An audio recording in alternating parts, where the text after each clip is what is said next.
আসল দোষীদের শাস্তির দাবিতে ভারতীয় জনতা পার্টি রাস্তায় নেমে আন্দোলন করছে। আজকে সারা পশ্চিমবঙ্গের সমস্ত থানাতে ভারতীয় জনতা পার্টির ডাকে অবরোধ ধর্না চলছে। তার সামিল আমরা আজকে বহরমপুর থানায় আমাদেরও ধর্না চলছে। দেখুন, আসল দোষীদের আড়াল করার জন্য মাননীয় মুখ্যমন্ত্রী সমেত অধ্যক্ষ সন্দীপ ঘোষ এবং বিনীত গোয়েল ইনারা যেভাবে প্রথম দিন থেকে চেষ্টা করছেন, সারা পশ্চিমবঙ্গবাসী এর বিরুদ্ধে প্রতিবাদে রাস্তায় নেমেছে দল মত নির্বিশেষে। ভারতীয় জনতা পার্টি প্রথম দিন থেকে এই আন্দোলনে সামিল।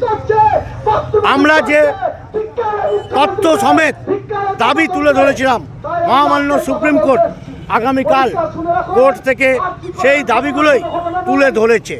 কেন একটি মেয়েকে এত তাড়াতাড়ি পুড়িয়ে দেওয়া হলো?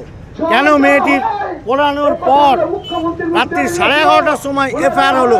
সারা বিশ্বে কোথাও কি আপনারা দেখতে পেয়েছেন যে একজন মৃতদেহ সৎকারের পর তারপরে থানায় এফআইআর হয়?